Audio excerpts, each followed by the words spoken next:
Good morning and welcome to the E-class of St. Xavier's High School, Adipur. Today we are going to study Science of Standard 7, Chapter 2, that is Nutrition in Animals, Part 3.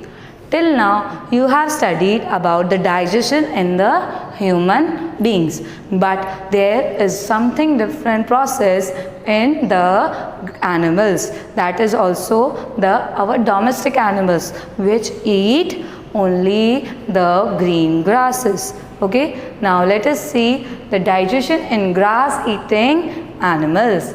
Cows, buffaloes and other grass eating animals chewing continuously even when they are not eating grass. What does it do? These animals, they swallow the food. They don't eat food. First of all, the food they swallow it, and then again they take it out from their stomach, that is known as rumen, okay, and then again it chews the food, okay. Actually, they quickly swallow the grass and store it in a separate part of the stomach. There is a part in the stomach, that is rumen, in which they store the food, and then again they take it out from their body for the chewing it. Here the food gets partially digested. Okay, so the digested food, the partially digested food is known as cud, C-U-D, cud.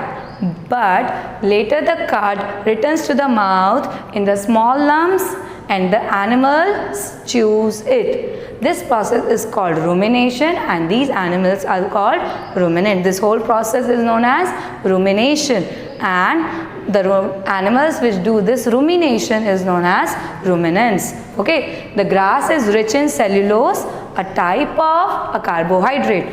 This cellulose or a type of carbohydrate is only gets digested by these ruminants. It doesn't get digested by any of the animal. Okay, so the animals like horses and rabbit, they have a sac-like structure, okay, and it is between the esophagus and the small intestine. Okay, animals like horses, rabbit, etc. have a large sac-like structure called cecum between the esophagus and the small intestine. The cellulose, okay, for digesting the cellulose, these animals have certain bacteria which we do not have. Okay, so these cellulose can only be digested by these type of animals, and humans, that's why, cannot digest this type of cellulose. The cellulose of food is digested here by the action of certain bacteria which are not present in humans. Now let us see our next topic, that is feeding and digestion in amoeba. Okay, so here you can see this is the structure of amoeba. Amoeba is a microorganism which we cannot see from our naked eye, and it is a single-celled organism. So the single-celled organism example is amoeba. Okay, it is a organism which can change its structure continuously. It doesn't have any definite structure.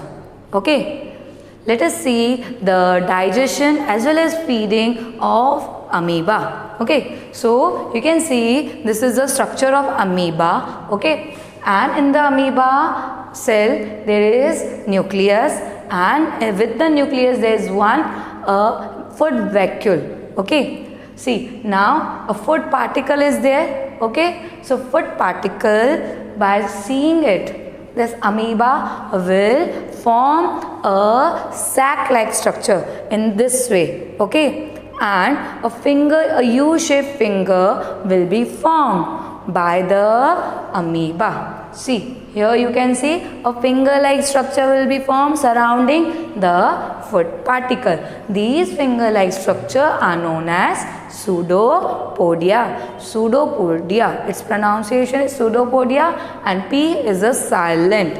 in this word. Now this food particle will be engulfed, okay, will be engulfed in the food vacuole. In the food vacuole, it will be captured, okay. Now see, in this way the white part is a food vacuole and the red part is a food particle. Okay, here in the vacuole the food will be digested. Okay, so after this process the digestion will occur, and then after digestion of a food particle, whatever that this black dots are inside in this, okay, that are undigested material, that should be discarded. So this food vacuole will release the undigested material, and in this way from this pseudopodia formation again the undigested food will be released out from the amoeba structure. So first of all the ingestion part took, okay,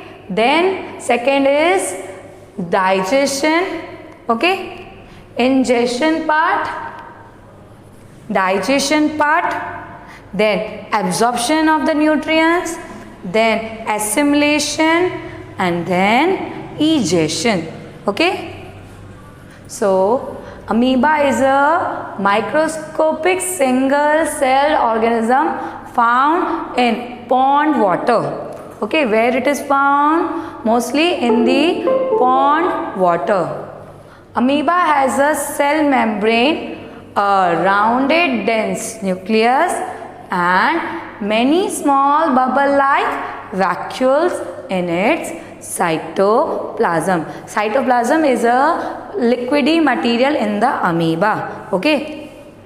Amoeba constantly changes its shape and position. I told it doesn't have a particular definite structure, it gets continuous change, okay. It pushes out one or more finger like projections called pseudopodia or false feet for the movement and capture of food. This false feet, this pseudopodia structure is also known as false feet, okay. Amoeba feeds on some microscopic organism, okay, means that are dependent on other small microorganisms. When it senses food, it pushes out pseudopodia around the food and particle gets engulfed in it. The food becomes trapped in a food vacuole, okay. So the digestive juices are secreted into the food vacuole, okay, in the same way as it was done in our stomach. They act on the food, break it down with simpler substances. Gradually, the digested food is absorbed. The absorbed substances are used for the growth, maintenance, and multiplication. Multiplication means it will give birth to the other amoeba, okay. So in this way we can conclude that the food vacuole, okay, of the amoeba does all the process of the human digestive system, okay, because it is a single cell and we are the multicellular, so we have different compartments for the different functions of the digestion process, okay. But here in the amoeba it is a single celled organism and the vacuole does all these 5 processes, okay. The undigested residue of the food is expelled outside by the vacuole. The basic process of digestion of food and release of energy is the same on animals.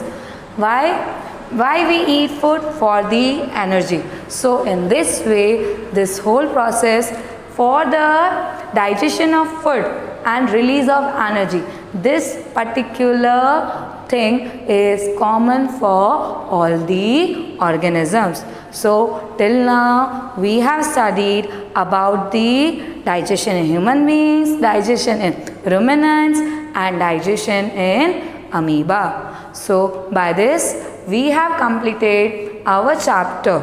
Okay, now you have to write the question answers which I have given in the PDF, okay, in your fair notebook, and the objectives in your textbook with the pencil. Thank you and have a nice day.